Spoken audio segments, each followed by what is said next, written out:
Thank you so much for coming today. We're honored to be here. My name is Vanessa Neumann. I'm the president and CEO of Asymmetrica, who was fortunate enough, an organization that was fortunate enough to get the grant from the Counter-Extremism Project to conduct this research, so we are very grateful. Thank you very much. David Daoud on our panel is their Hezbollah analyst representing Counter-Extremism Project, and they've been terrific partners in this project. I'm honored to be speaking here. Some of you, I have quite a few friends in the audience, fellow warriors in the cause of a more democratic, pro-business, pro-free trade, anti-transnational organized crime, warriors for the Western Hemisphere, which is a region that tends to get a lot less attention than other regions like the Middle East. So we're always thrilled when we come together. It's like a little family reunion.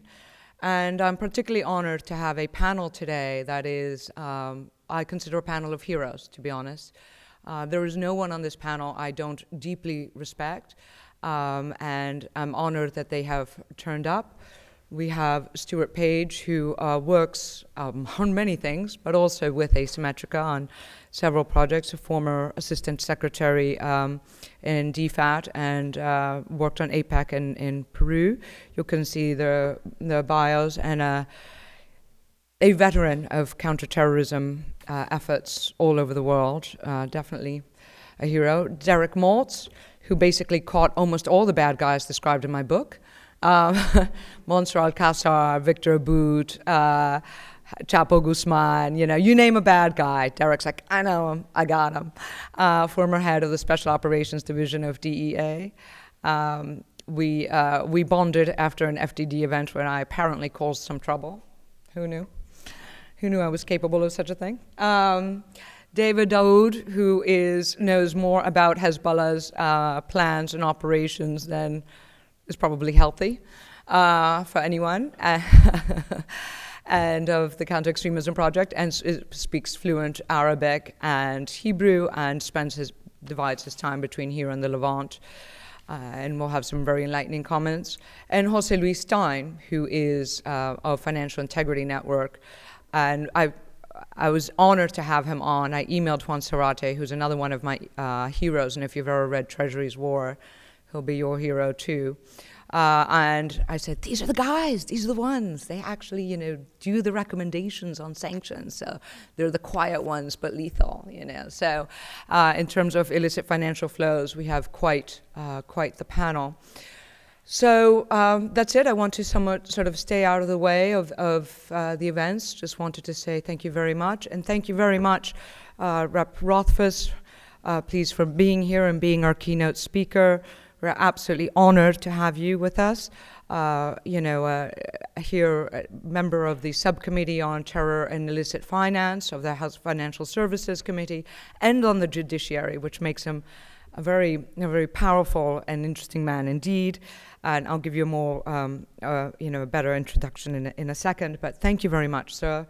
And also to Congressman Pittenger, who is our sponsor for this event today. Thank you so much for coming. And without further ado, I'd like to introduce Joe Humeyer, a very old friend of mine who we met doing asymmetric warfare in Guatemala in 2012, right? Training on asymmetric warfare, exactly. I want to be clear on that. What it is and how to combat it, how to do it by learning how to do it.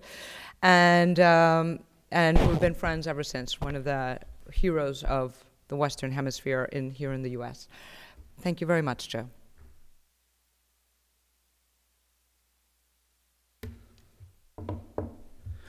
Good afternoon, and thank you to Vanessa for your kind words. Thank you again to Congressman Rothfuss for your leadership on this issue, and everybody here in attendance. I, like Vanessa, see a lot of friends and very warm to welcome great company as we are here today. Congratulations, by the way, on this report. This report is a tremendous effort. When Vanessa called me, I think it was about a few weeks ago, and she says, I'm going to put together this event I'd like to do at the Congress, and we're going to release this new report. And I'm thinking maybe a 20, 30-page report, typical of what think tanks tend to do in Washington. And she sends me this, 100 Oh, sorry. This 140-page comprehensive report, which in essence, I think is really sorely needed. Because for anyone that's done any work on illicit finance, counterterrorism, counter-transnational organized crime in the Western Hemisphere, you know about the tri-border area. It's not a secret. It's very well known. It's very well cited.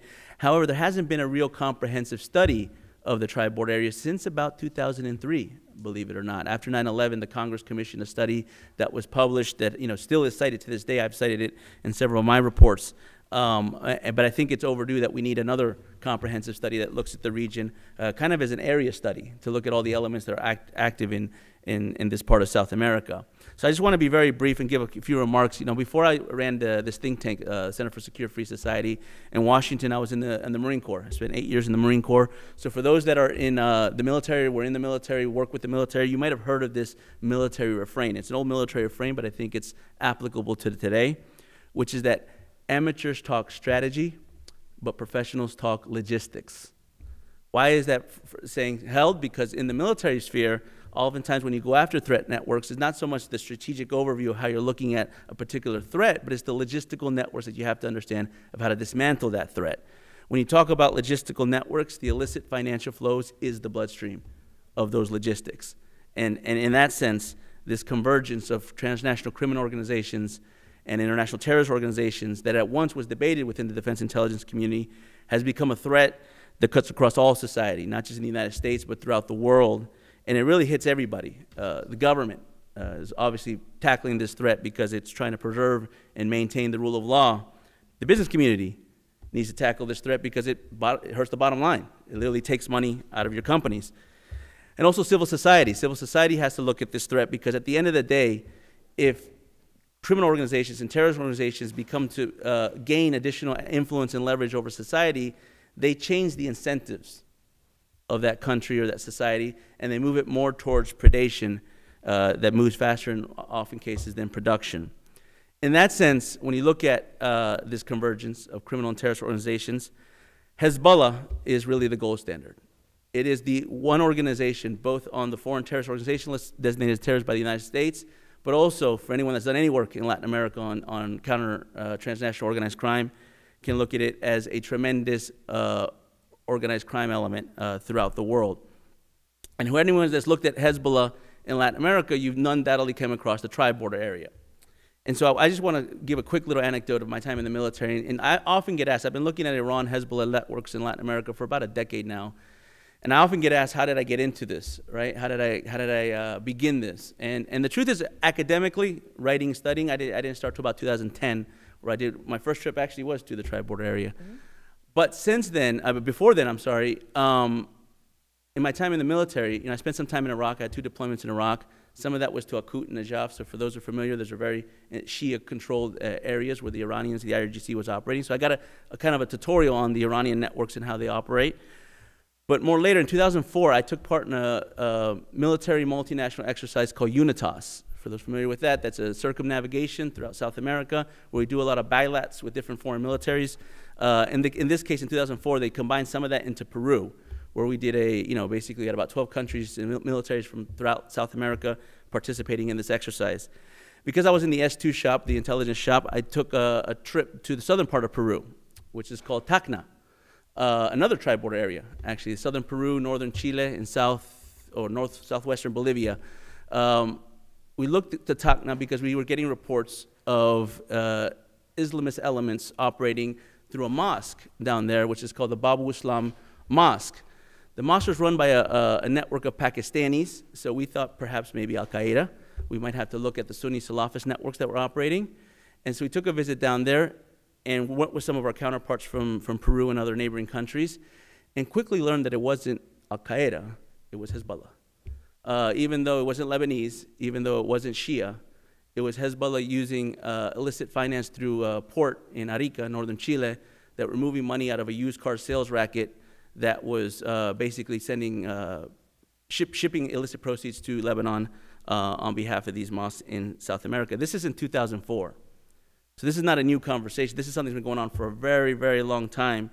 But I think it's high time that we get the conversation to the right place, in here at the U.S. Congress, And again, you know, the Financial Services Committee, the Judiciary Committee, the Foreign Affairs Committee, leadership of congressmen such as Robert Pittenger, Keith Rothfuss, who have been doing tremendous work at bringing this to the attention of the entire Congress, I think is sorely needed. So with that, I'll conclude, and thank you, Vanessa, once again for putting this together. Thank you. Thank you, Joe.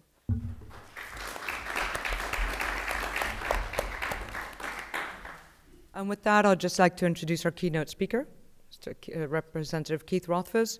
Again, thank you for hosting this. Mr. Rothfuss, as I said, is from Pennsylvania's 12th District, an area that's suffering a very bad opioid crisis, so knows a thing or two about illicit drug networks, seeing it written on the, you know, unfortunately literally on the bodies of his constituents, and a great supporter also of Veterans Affairs.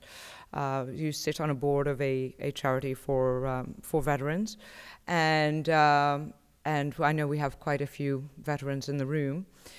And he has been a leader in this, in our battle against illicit trade and illicit finance. So without further ado, I would like to also say a thank you. I know we have ambassadors, representatives from the various embassies of the countries of the tri-border area. I believe all of them here today, certainly Argentina and Paraguay, and I believe also Brazil somewhere. And thank you for coming and for hearing us, and we are open to discussion and further conversation. And my last admin point is any members of the press who wish to ask questions or interview either any panelists or Rep. Rothfuss, please assemble a little sort of in this area by the podium when the panel discussion is done. Thank you very much. And with that, please, sir, we welcome your comments. Thank you.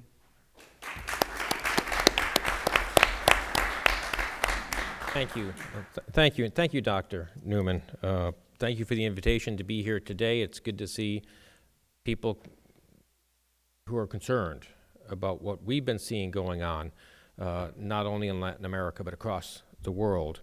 A special thanks to Asymmetrica and to the Counter-Extremism Project. This is vital work that we have to continue to shine a light on what's going on and look for solutions. I am Keith Rothfuss. I represent Pennsylvania's 12th Congressional District. This is a suburban to rural district outside of Pittsburgh. I sit on both the House Judiciary Committee and the Financial Services Committee. Specifically, I'm on the Terrorism and Illicit Finance Subcommittee in Financial Services, as well as the Crime and Terrorism Subcommittee on Judiciary. So there's a great crossover between the issues that we are looking at. My work on both committees covers transnational criminal organizations, or TCOs, foreign terrorist organizations, or FTOs, threat finance, and the convergence between TCOs and FTOs. These organizations engage in various types of illicit activity to generate revenue. And money laundering is how these organizations conceal and move their money around the globe. The amounts being laundered annually are simply staggering, and so are the size of their networks. At a recent hearing last week with Acting DEA Administrator Robert Patterson, I asked him about concerns regarding the growing overlap between the cartels and TCOs. He noted his concern and said, quote, "The world has gotten very small for these organizations." One of those organizations is Hezbollah, and it has both FTO and TCO elements in its operations. We know from various media reports and open source materials that Hezbollah developed extremely lucrative criminal enterprises and networks, especially in Central and South America. The recent news headlines about Iran's terrorist proxy cover their hostile and destabilizing actions throughout the Middle East, especially towards Israel. But I am encouraged that this event today will consider other parts of their global operations in South America's tri-border region. The tri-border region has been concerning for a long time with nefarious connections to terrorist groups and TCOs, but the region's connections to Hezbollah have become especially worrisome. Reportedly, Hezbollah's illicit trade activities are now measured in the hundreds of millions of dollars, if not billions. Over the last decade, Hezbollah even transformed into a major global narcotics trafficker. Without a doubt, a significant portion of the proceeds from their illicit activity are used to finance global terrorist operations. A shocking piece last December revealed some of, and this was in Politico, revealed some of Hezbollah's illicit operations and how the Obama administration purposely ignored it. Think about that. You know, what I read in that Politico article was very troubling. As Dr. Newman talked about the epidemic we have in western Pennsylvania and throughout this country, the idea that you have these Mexican cartels dumping their poison into our country, slaughtering people on the Mexican side of the border. 130,000 people, I think, have been slaughtered by the cartels over the last 10 years. And then you look at the tens of thousands of people in our country who are dying as a result of the epidemic. You know, all the heroin, virtually all the heroin we have in this country is coming because of the cartels. And to think that Hezbollah actually had a relationship with them, I think that they mentioned Las Vegas specifically. You know, Hezbollah getting together with the cartels is evil meeting evil, and it needs to be confronted. The U.S. government is finally waking up to the worldwide threat that Hezbollah represents. The report, this report that we're talking about today, and events like this will help the rest of the world wake up as well. In January, the Department of Justice created the Hezbollah Financing and Narco-Terrorism Team, which was tasked with investigating Hezbollah's networks and prosecuting affiliated persons where appropriate. Furthermore, the Terrorism and Illicit Finance Subcommittee held a hearing on the subject of TCOs this past March. I am hopeful that other congressional committees will follow suit, especially as it relates to the tri-border region. As Hezbollah remains involved in a wide variety of illicit trade practices, the tri-border region will likely continue to play an important role for many TCOs, Hezbollah, and most likely a few state actors as well. So it is up to the United States, the international community, and our Central and South American counterparts to do something about it. Again, it's good to be with you here today and to learn of the tremendous work that you're doing. Thank you, Dr. Newman. Thank you so much, sir. Thank you.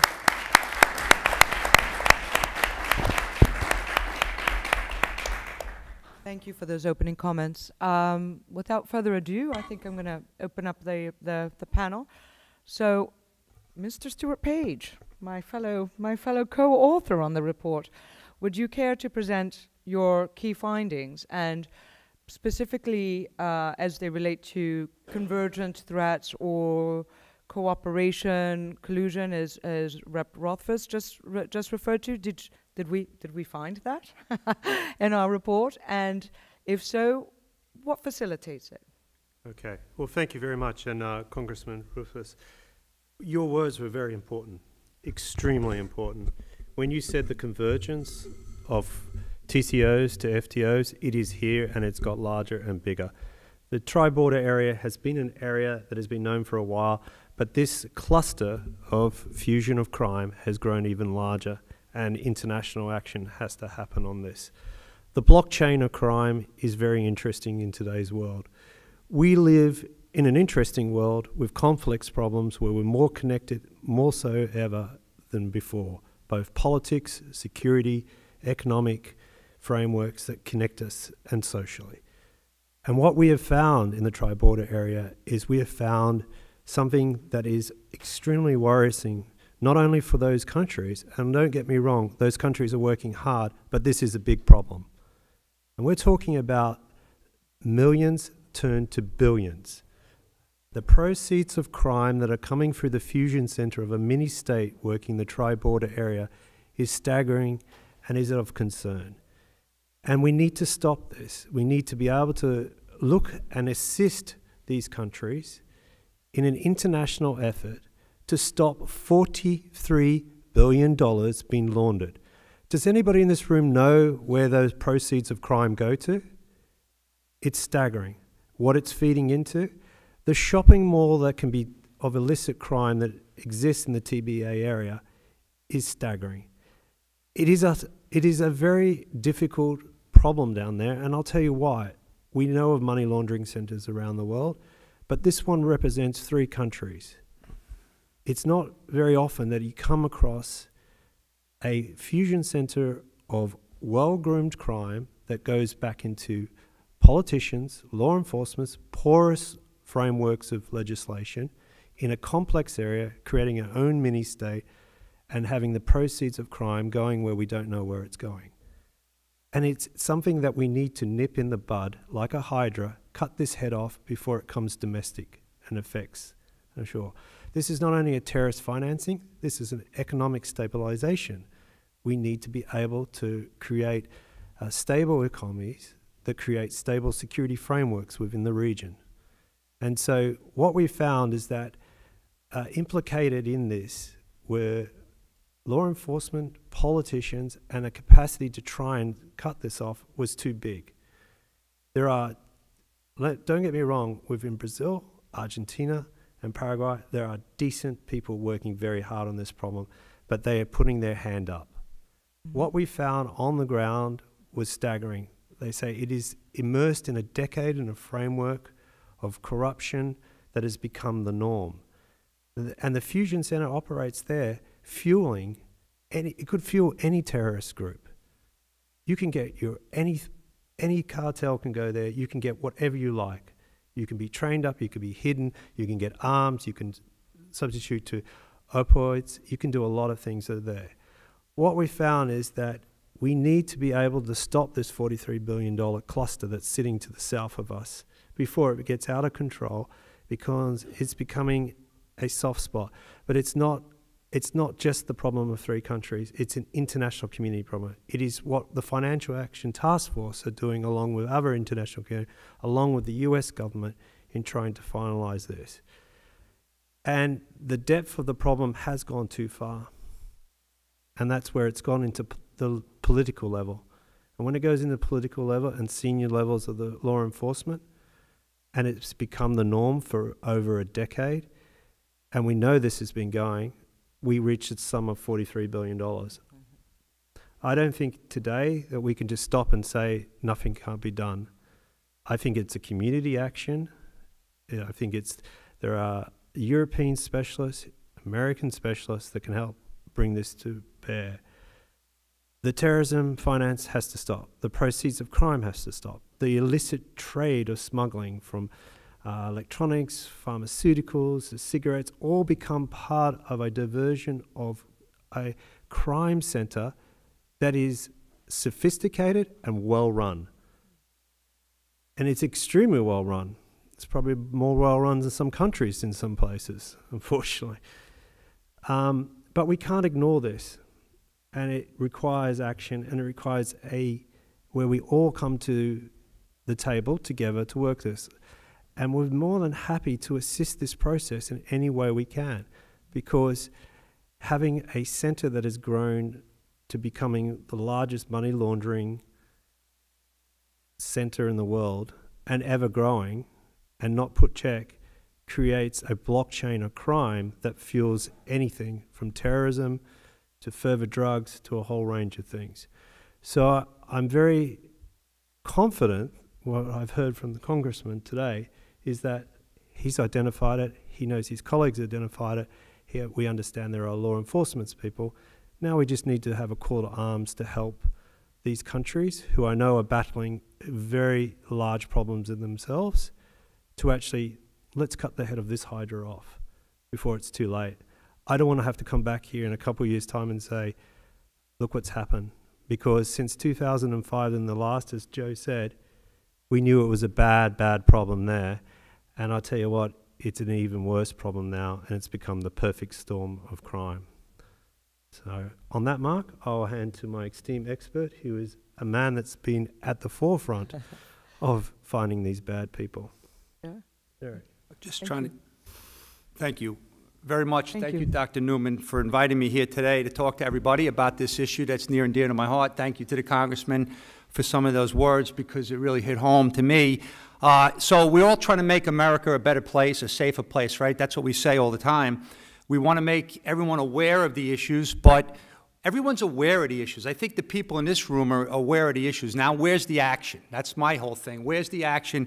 Where's the accountability? I retired from DEA in 2014, but I remain very engaged every single day of the week with my colleagues in multiple agencies, not just the DEA, Like this week, there was a big press announcement out of Paraguay on the big network of couriers that they took down. There was a whole raid. George Ramos and a bunch of these guys are sending lots of cocaine into the Middle East and to Africa, and they're all part of working with Ali Shames, the guy who was extradited back to Miami last year. But the point is that the agents and law enforcement are out there, they're trying to do the best, but this is a much bigger problem, right? I wish these threats were going down, but they're not. They're growing. Everyone said that. The congressman said where evil meets evil, right? But when are we going to meet this? When are we going to deal with this? When are we going to stop talking about it? I'm sick of coming to these conferences and talking. I like to talk. I'm from New York. I could talk all day, but I hate talking about this topic. I have kids. We all have kids, friends, and all that stuff, and we see what's going on. The 241 brave DOD warriors that were blown up in the barracks back in Beirut, we forget about that stuff, okay? That's unfortunate. The bombings in Argentina in 1992, right? The terrorists are here now in the Western Hemisphere. So wake up. Congress, wake up. Law enforcement leadership, wake up. You take the responsibility to be the Homeland Security Secretary or the Attorney General. This is serious business, right? Why do we have to always debate like the numbers? Somebody's going to attack this report and say, it wasn't 43 billion, it was like 4 billion or 2 billion. That's fine, because I have no idea where they get these numbers, and I don't really care. What I know is there's millions and millions of bad guys, money moving through these accounts and moving around the world to help fund the agenda of the terrorists. So that's all I need to know. The Obama administration talked about that Hezbollah was one of the most technically capable terrorists in the world. Where the hell was the sense of urgency? The congressman pointed out the Hezbollah. I know that. I lived it. I watched it. And by the way, on that note, put yourself in my shoes, okay? I didn't know anything about Hezbollah. I'm not a terrorist expert, okay? I'm a law enforcement guy. My father was in law enforcement. My brother was in the Air Force, but he died in Afghanistan fighting for the country. But here's what I know. I know that one of the best admirals in the military, James Stavridis, handed me a fireball slide in 2007 and said, this is the slide, this is my vision of narco-terrorists and Islamic terrorists coming together. This is my worst nightmare. When Eric Holder came to see me at SOD back in 2009, that's what I told him, what keeps me up at night, because I have young kids. Okay, this is really bad. But then you hear Michael Chertoff says, they make Al-Qaeda look like the minor leagues. And we sit there, we laugh, we joke about it. It just keeps growing. It's like a snowball that just keeps growing, right? But the consequences of ignoring this are so severe, we just don't know it, right? They're here in our backyards. They're crossing over the border every day. We just don't know where they are. And then when something happens, people are going to say, how did that happen? Because you've been sleeping all these years and no one's holding anyone accountable. So Congress, let's go. Step it up. I'm here to help you. Human smuggling, cigarette trafficking, counterfeit products, drugs, weapons, it's massive. It's so complex, it's hard to actually keep track of. So basically, you know, SOD had a role of trying to synchronize the efforts of the multiple agencies. We had 3 countries there as well, Australia, the Canadians, and the Brits, and we also brought NYPD in. The problem was, whenever this stuff converges, like the congressman said perfectly, FTOs and TCOs converge. But our agencies don't converge. How about that? When is somebody going to ask that question to Mr. Wray, Chris Wray? If terrorists are turning to crime and criminal networks for funding, why the hell don't our terrorist investigators talk to our law enforcement investigators? What is the answer? Congressman, please write that down and ask him, because I'd like to be there for his answer. Okay? Look at the Boston bombing, catastrophic failure of information sharing because of that, and we can talk all day about that off record. Anyway, over the years, we've seen this nexus growing. My last congressional testimony, I took out on Google a 1985 hearing in Congress where they talked about drug trafficking and terrorism were dangerous mix. Are you kidding me? 32 years ago, we're talking about the same stuff today. This is insanity. So we have a great strategy for TOC. Obama's people wrote it. We all participated in the interagency. You could wipe you-know-what with it because no one acted on it. Where's the operational implementation plan and who's held responsible every week for results? No one. So now Jeff Sessions, thank God, he announced this Hezbollah task force. So I'm anxiously waiting for results. I know the man in charge, John Cronin. He's a very solid prosecutor. And on that note, I will tell you that in 2010 in Southern District of New York, the U.S. attorney there, first one ever, knocked the walls down between drugs and terrorism because he recognized there's no reason for us to have a drug unit and a terrorism unit We need the best and brightest of our government going after these threats. And that's the same thing we need on this whole Hezbollah global threat. And I could go on and on and on. I'm not going to take up more time because Vanessa's staring at me. I could feel the eyes looking at me. I'll come back to you with more questions. It's okay. But the thing is don't forget the Quds forces were already here. They went to our DEA informant in 2012 and said, yeah, we want to blow somebody up in D.C. We want to blow up embassies. We want to blow these people up. They were willing to pay a lot of money. Thank God the DEA and FBI worked together. We shared information on that event, and the guy's in jail. And everyone said, oh, my God, the Quds forces are in the Western Hemisphere. They've been here in the TBA and in Venezuela. Wake up, okay? And I don't mean to be a jerk with that stuff, but remember, I sat for 10 years in this interagency environment. When I got there were 9 agencies. I built it up to 30 because I have a lot of passion for national security, public safety. But when I see inaction, I get very upset. And I get very passionate and loud. And I apologize. Maybe I get a little bit over the top. It's okay, because my brother Mike is by my heart, okay? I had to bury him in this global war. So thank you very much, and I'll be here for any questions. Thank you so much, Derek, for your service. David, over to you. Thank you. Inform us more. Welcome, everyone. Thank you to my co-panelists for being here. Thank you, Congressman, for your remarks.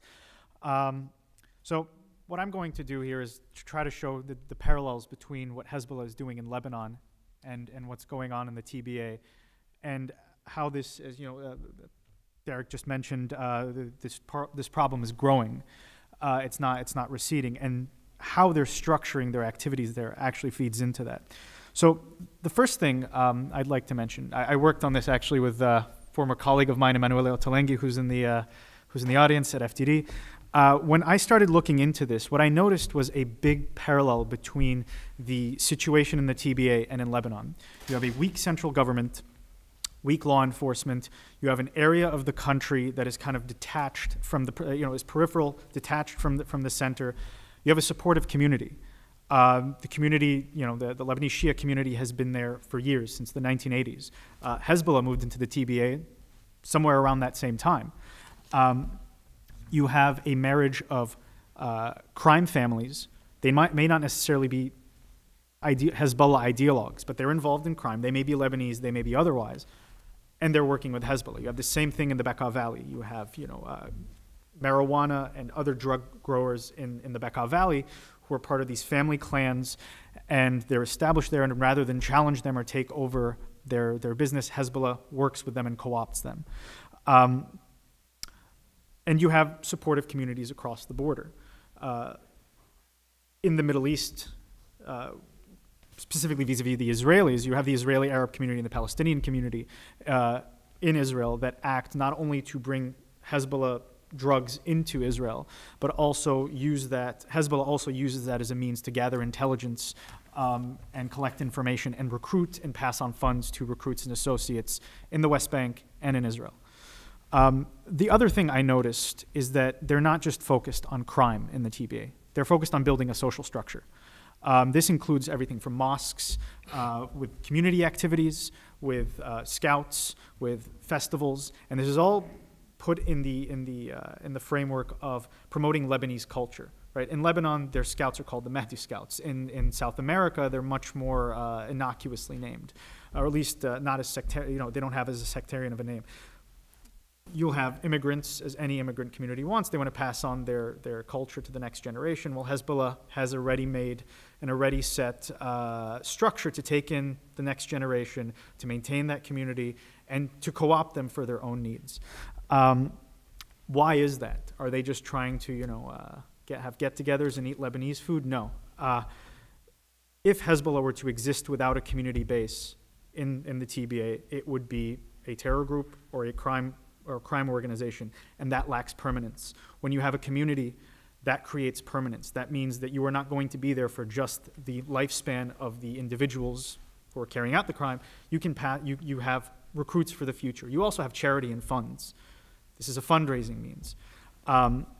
The other part of it, there's a lot of focus in this report elsewhere on Hezbollah's illicit activities. What it doesn't focus on is Hezbollah's vast licit activities as well.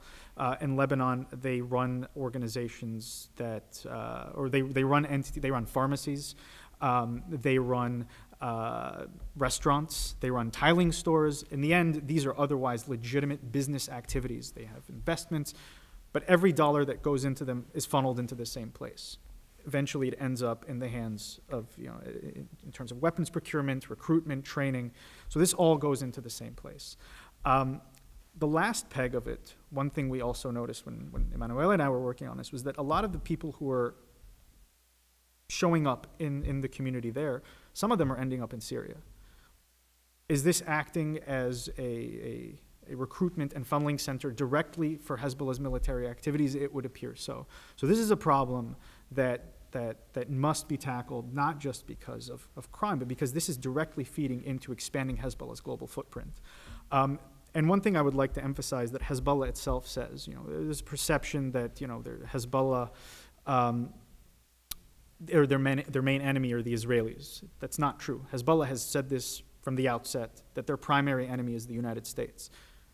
And we should treat them as such, we should consider them such, and we should act against them as such. Thank you so much for that. So, and now let's hear from the American sanctions guy on a list of financial flows. So there's a rather good line in Treasury's War that says that terrorist finance is almost the inverse process of money laundering, right? One's taking dirty money, cleaning it, the other's taking clean money and making it dirty. So over to you. No, yeah, thanks so much, Vanessa, for the invitation. It's a true honor to be in this important building. Mr. Maltz, you're a great speaker, and I share your admiration for Admiral James Stavridis. Unfortunately, I didn't write the book you're referring to. It was Juan, who's the president of Financial Integrity Network, the firm for which I work for. And I don't recall that specific reference, but I did read the report, and I find it very interesting, and would like to make some comments in that regard. The report presented by Asymmetrica and the Counter-Extremism Project is of great relevance, as others have already noted. Although the risk of having terrorism being financed with illicit proceeds from the tri-border area has been long discussed, this report brings a comprehensive and updated view. It can help to renew discussions and take targeted actions for addressing this important issue. The report describes the TBA as a regional crime fusion center that enables the coexistence of a number of TCOs focused on a diversity of crimes, including illicit trade in tobacco and counterfeit goods, as well as drug and human trafficking. The report also explains that some of the members from the Lebanese community that are involved with criminal organizations in the region keep strong ties with the Lebanese Hezbollah. The situation, the access to funds by organized crime with interest to financing terrorism, is obviously the main concern to the US and many other countries. The report clearly states in page 59 the following: the TBA is well on its way to posing significant risks not only to the three countries it touches, but the world. Not just Hezbollah, but all terrorist and criminal groups and kleptocrats can come to the TBA to launder their money and fund their activities anywhere else in the world. How can this situation be addressed? Terrorist financing and money laundering risks in the TBA must be dealt with a holistic approach. Several measures need to be taken. I would like to mention a few. Argentina, Brazil, and Paraguay must work closer together to address these risks. From what is stated in the report, it is concerning to learn that some authorities are not taking ownership of the challenges under discussion.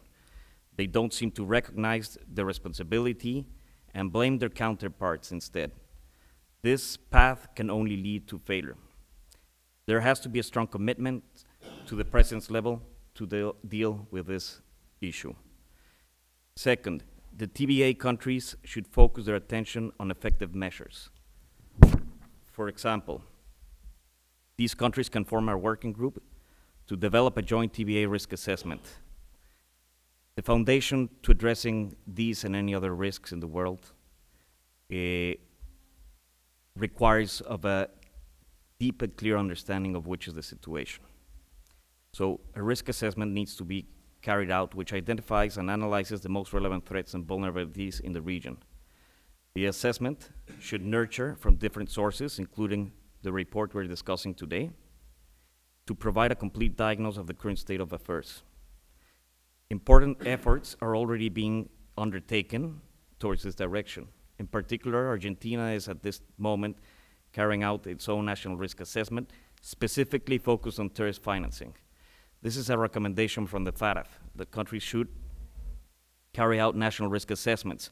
However, it is important to highlight that Argentina is perhaps the first country after the US that decided to carry out this assessment specifically focused on terrorist financing as opposed to blended with the money laundering analysis. It is important because most countries that do not feel that terrorist financing is near them focus in these reports mostly on the money laundering side and barely address the terrorist financing side. Argentina in this case is directly, comprehensively addressing the terrorist financing concerns. Another example is that these three countries, together with the US, have renovated an effort to understand the specific risk to the tri-border area and have been carrying out missions to the area and sharing information. I don't know if there's going to be a public report on this. I hope there will. Mm-hmm. Based on the results from a joint tri-border area risk assessment, the countries have also got to develop a strategic action plan that can help address and mitigate the risks that have been identified. Such an action plan should include policy, regulatory, and operational measures with a short, medium, and long-term vision with responsible parties. Third, provided the matter is urgent, we cannot wait to carry out this risk assessment or have the responsible countries carry out this risk assessment and start developing a strategic plan. This might take months, if not years. So there have to be immediate tactical measures. This could include task forces or a task force that identifies jointly the most relevant typologies of how money is being laundered in the region and how can it be directed towards financing terrorism. And there have to be also coordinated investigations and prosecutions. Other countries, such as the US and Mexico, have been successful in this regard, and they could share their experience. Now, the US can also assert additional direct pressure through its economic sanctions program. OFAC has designated criminals from the TBA before. The report refers in particular to the Barakat network, which was linked to the 1994 AMIA bombing in Argentina. However, other than that, there's only been one OFAC designation related to TBA and the Lebanese Hezbollah in that region, and that was back in 2010 with the designation of Biblal Mohsen Wehbe. So if the US, apart from providing assistance to these countries in how to approach the risk, decides to also take direct action, it has the tools for doing so, and that would be important. Okay. Thank you very much. I'm keen to get fairly soon to questions, but I'd like to use my prerogative here as chair and ask to pick up the thread and move forward the conversation. We were talking about ways in which we might work together. So, Stuart, we had discussed along the way sort of what are the opportunities that are particularly out there happening this year. And then I would like to get comments from also, Derek and Jose Luis, that we identified certain opportunities this year that the leaders of the different countries might move forward toward a solution. What is your view and your analysis of that? Well, I think the first thing is we all agree it's a problem, and we know it's a problem that it's out of hand at the moment. So I think a series of workshops that bring in the international community with experts are needed. People, we all got to, this is all of our problem. So I think, you know, when you look at the experts in the US government, the British government who are represented here today, a range of the Interpol, Europol, a range of other people, we need to come together to sort those solutions. What is the best path for this? This will not be solved overnight. This has been around a long time, and I think through these series of workshops where we bring all the experts together, Financial Action Task Force, a range of people, and we start to actually nut out the solution. Let's get to the action point. The action point can only have on an open discussion and transparent discussion. We've identified the problem, so that's out the way. Let's see how we're going to solve this. You know, this is not going to be an easy process. I think the other thing is there is an economic imperative that sits on top of this. The dark economy is the black economy that fuels a lot of loss of tax revenue. That money is not going back into law enforcement, capacity building, infrastructure, schools, hospitals, a range of things. The economic imperative. Therefore, we need to also apply sanctions around this. You know, we need to stipulate if we're going to help on foreign direct investments, both public, private, going through the IMF and a range of things, we have to bring that with caveats. We actually have to have them to come half the way on the problem to self-heal. You know, I mean, I'm sure they understand these problems, and they're no better than that. They've been living with it for a long time. So the economic part of this is very essential. Economic stability also helps government stabilise crime, puts more money back into law enforcement, but they can't do it alone. So that's the other thing. The other thing is, when you go through this, we're talking about corruption with people of trust. That ranges from law enforcement, to customs people, to a range of politicians. I'm not saying they're all, but there has to be anti-corruption initiatives. No country in the world is immune.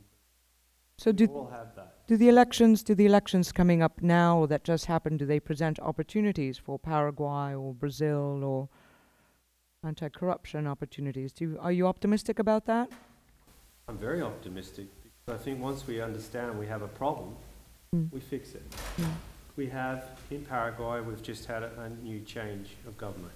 This is a chance for rule of law, anti-corruption initiatives in which every country around the world signs up to United Nations Action Against Corruption. One of the few instrument treaties in the world where we all sign up. Paraguay is a member of that. Brazil is a member of that. Argentina is a member of that. These initiatives can actually come through in a new government reform. And you know, this is not about the government officials. This is about helping the citizens of these countries. I'd like to hear a bit more, specifically from Derek and Jose Luis, about how such a joint task force, how would you fix it, Derek? Okay, so this is another topic I get my blood pressure going because here's why. We'll give you a glass of water. You ever hear that saying, like, don't throw stones when you live in glass houses, right? So we're criticizing other countries and we don't even have our act together here.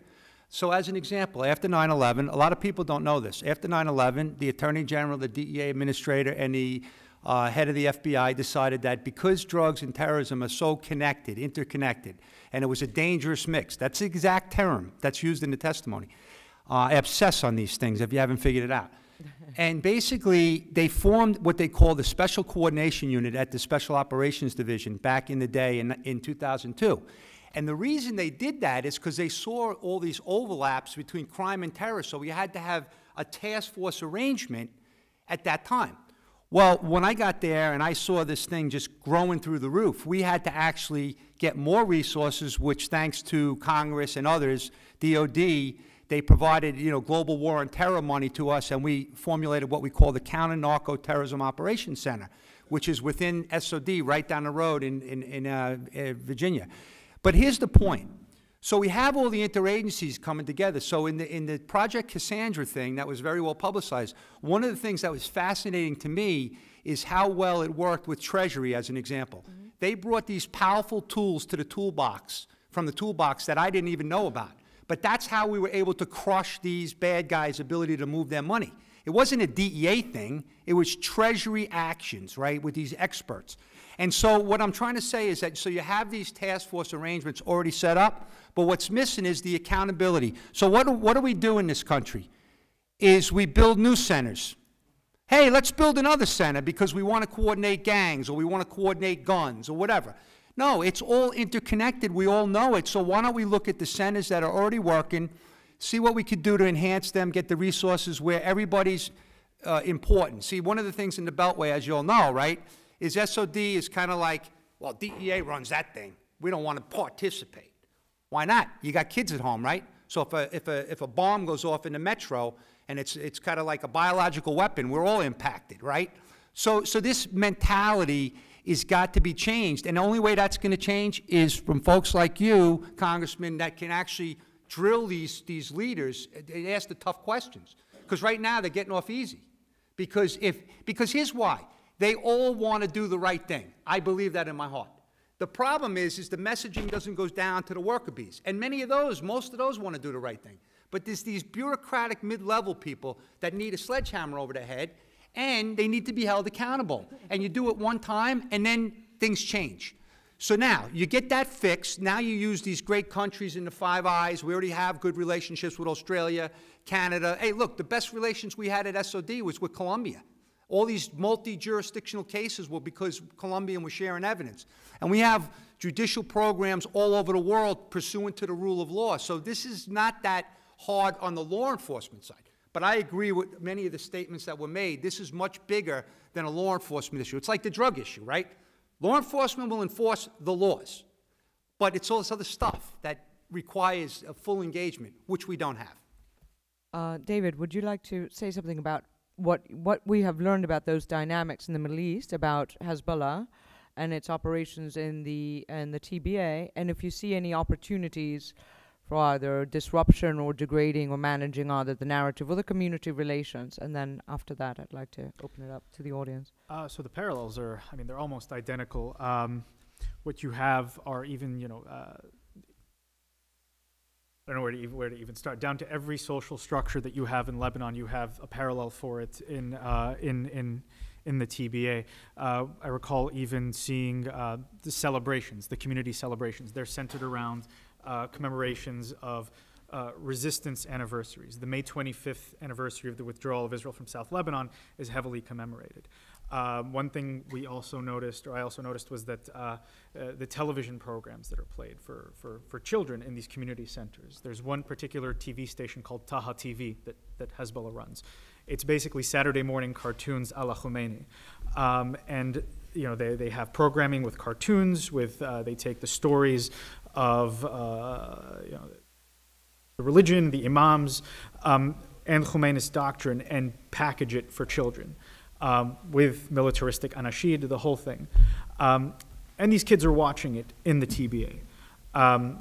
So you're seeing this structure, this indoctrination on a slow drip level, that the same thing that's going on in Lebanon is going on in South America. As for disconnecting the two somehow. Are you hopeful? Are you pessimistic? I am pessimistic. At the same time, I'm not. I don't say there's not hope. Not the entire community there has been co-opted by Hezbollah. You do have, Maronites. You do have, non-Shia. You also have the entire Shia community there is not necessarily pro-Hezbollah. There was also a strong Amal party presence. Now, these two parties have a complex history and a complex relationship. Now they're kind of in an alliance, but ideologically and historically, these two are divergent. If somehow you could find a way to wedge the two, that would help. It wouldn't end the support that Hezbollah is getting from those that align with it directly, but it would at least kind of disconnect the communities, create some fissures. Okay, thank you very much. I'd like to open it up to questions from the audience. I mean, we've heard, yes? And please stand up. Be proud. Be proud of who you are and identify yourself. Do we have a microphone or just project your voice? There you go. Hi, I'm Chris Martin. I represent the UK administration based in Virginia. Really enthused by Derek's passion. I think we could do more with that in my administration. And I want to tell you the point that you made about having a strategic action plan. The eye-watering thing in this report I see is that illicit market penetration for tobacco in Brazil measured at 40 17 years ago in the UK, we worried ourselves silly because illicit market penetration had reached 25%. We implemented the action plan 17 years ago.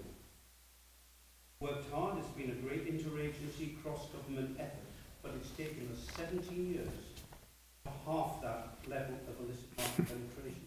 So the point I'm making is we're proud of the success we've made, but it's an enormous challenge. And how on earth you reverse illicit market penetration in Brazil and recognise, all of the other economic and social harms associated with that, and the fact that other transnational organised crime is underpinned by the huge profits in that trade.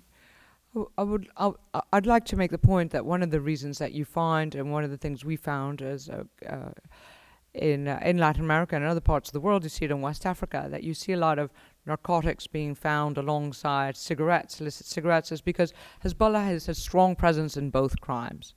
So one of the things that's worrying Brazil at the moment is the increased security of threats posed by the PCC and Comando Vermelho, which is Primero Comando Capital is the PCC, and Comando Vermelho is sort of the Red Command, that are huge organized crime groups in Brazil, openly robbing banks in broad daylight, launching grenades at prisons and sort of military assaults, military-style assaults on the prisons, operating with impunity, challenging and winning against the military in the favelas.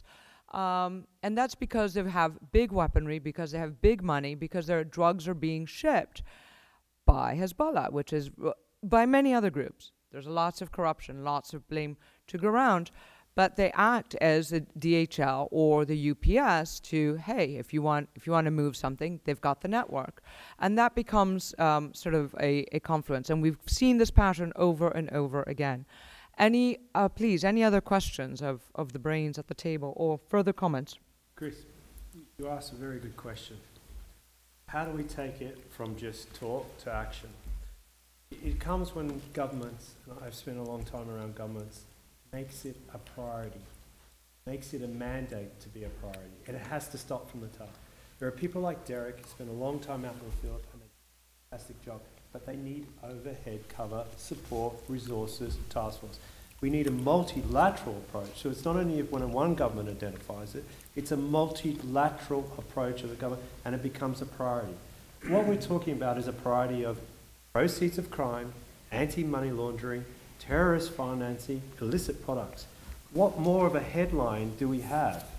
And what we're talking about is not a central fusion centre.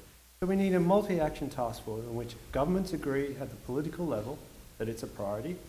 They create the task force, they give the tools to the law enforcement people, the people who need it the most to actually go on and do it. Then we also need the outskirts of the international community, like the UN ODC, anti-money laundering. It is their line of where they need. The Financial Action Task Force. These has to come together in a multilateral approach in which we all agree. It then goes on the G20 thing. It goes on the APEC thing. It has to become politicians, you start from the top and it rolls down. It's a very simple thing. So we can talk about it till we come home, and the poor people who are actually in the field and who we saw struggling for intel, for more capacity building, more technology to solve this, because this is solvable. I don't know how to say it. It is solvable. And yet we sit here from something since 2005 and we say it's okay. It's not okay anymore. So what we need to do, make it a multilateral issue, a mandate, a priority, and then the good people like Derek and others who are in the field can get on and fix it. End of story. Yes, I agree with you. In the UK, we've just published the National Security Capability Review. It identifies the fact that there's some great interagency collaboration domestically and internationally. Oddly, I think the thing that we're hamstrung by is the fact that individual agencies' measures of success are not congruent. We each have our own measures. If actually we would say the overarching objective, the thing that collectively we have to do this, then each agency must devise the measures that demonstrate that we're getting there. So can I just address that only because it brings up a point? Oh, and Jose Luis also, are you trying to make a comment? Yeah, but please go ahead. Okay, so real quick, so in the Obama administration's transnational crime strategy, which was a national emergency, a priority, everything that we've said, they designated what they called at the time the Threat Mitigation Working Group. It's on the White House website, you can read it. And they designated people to be in charge of that group. And the concept was to bring the interagency together to ensure maximum efficiency and prioritization. It's kind of like you're saying. If each individual agency is measured on certain things, then this is never going to be successful because people are going to do their own thing. That's true. But in that case, it's even worse because once we identified the priorities through the interagency, then we couldn't get the agencies to come together. And then no one did anything about it. So I'm sorry, I always forget names. Stewart. In Stewart's response, if the people above then turn around and say, wait a minute, time out. Who's in charge of that threat mitigation working group? Let's bring him in and start grilling him on how this can happen under his leadership. Then you'll see things changing. But they don't ask those questions. And then when President Trump gets on board, he basically signs off on the same type of transnational crime executive order. And I hope in 4 or 5 years we're still not talking about it. So until somebody starts hitting them hard with the questions about the results and the accountability. So in that Project Cassandra, we actually had about 300 businesses in our country sending used cars to West Africa to sell to support Hezbollah, a global terrorist group. But we couldn't get the interagency to provide that information, so we only hit 30 businesses. So 270 were left out there running around in our country. Then you read all these potential sleeper cell reports. Well, maybe some of those businesses will be sleeper cells if Iran and Israel start going at it. But they're right here in our country. So until the tough questions, Stuart, I'm sorry, I remember your name this time. See, I'm bad at names. Remember that time at the FDD event? Same thing. So you got to have people above holding people accountable. We always talk about accountability, but there is none. Sorry. Jose Luis. Thanks. Chime in on the solution. Thank you, Vanessa. No, so to Chris' question, I think you raised two matters. One, these are long-term projects. Two, it's very difficult to have consistent information, statistics, data, so on. On the first point, yes, definitely these are very long-term projects, but that's why they have to be conceived with components that include immediate actions, and that's where the tactical side comes. But that tactical has to be informed eventually as the work progresses with the more strategic vision and the most more informed vision. If we don't start today, we'll never be in year 17, so it's better to start now. And second, on the statistics, that's one of the main advantages of carrying out a national risk assessment, that it obliges authorities to start talking among each other, to start sharing information, and to start agreeing on which are the statistics and the information that they will take into account. We can do this. We can do this. Any other questions? Please, be bold. We've got a brave panel over here. Got Derek in front of me. Yeah, no wallflowers at this panel, so no? Eric, yeah? Oh, if there's no questions, I would like to make a comment. Yes, please do. I think, again, the report is great, and perhaps one area where it would be, it could be strengthened is in understanding which is the current situation on the institutional framework, the legal framework in these countries nowadays. So the FATF has made an amazing job in pushing countries all over the world in adopting which are considered the international standards. And most countries, including these three, the TBA countries, have amended their legislations over the past years. So I wouldn't say the main issue in the region is a matter of legislation. There has also been growing expertise in these countries. I know many of the high-level public servants of these three countries dedicated to these topics, and they're very knowledgeable people in this matter. So again, I think the focus is on the political will. These people, these public servants, need the support at the president level, which should be translated not only in human resources, but in economic, material, and financial resources. The question is how they're going to get to that point. Well, there is where international pressure can have a very important role, where this type of reports, where having discussion in the US Congress is key. As long as this is not an issue in the international discussion, in the international radar, I don't think it will be addressed as it needs to be addressed. Thanks. So, great. So, so you think that this may be what we've done here today might perhaps be a launch pad for raising awareness and helping to build the will to tackle this? Are you hopeful? No, definitely. Always looking for optimism. That is key, Vanessa, because if we don't have these discussions, the topic will not be in the radar of the right people, neither here nor in the TBA countries. This has to be an issue that is discussed internationally because of the repercussion it has, not only for those countries directly, but also for any country basically in the world, as the crime is related also to terrorist financing, and terrorism obviously can happen anywhere.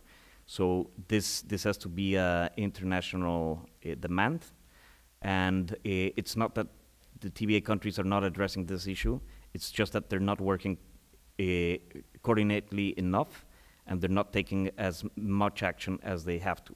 So I think they have the capacity, there just has to be the right incentives for that purpose.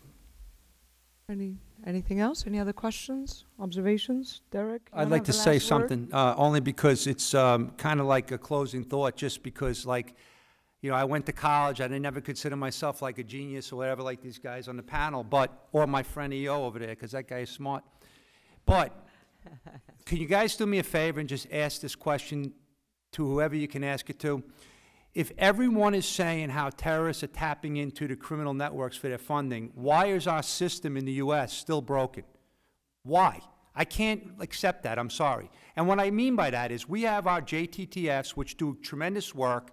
So if you're a criminal investigator, everybody's trained that the criminal investigator must coordinate with the JTTFs when you have any information on terrorism.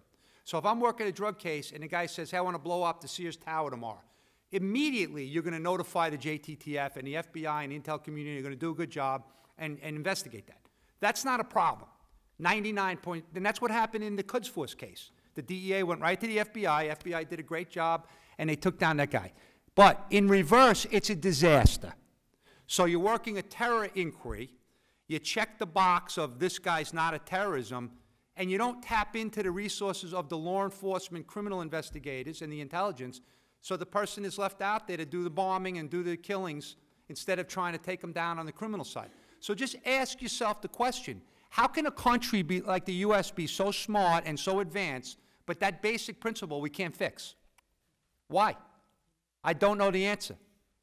I really don't. If you study all of these cases, it's too secret, we can't pass it to the state and locals, it's too secret, this guy's not cleared. That's a bunch of BS, because we're in this together, and our country's going to get destroyed if we don't start sharing the information, and people have to be held accountable.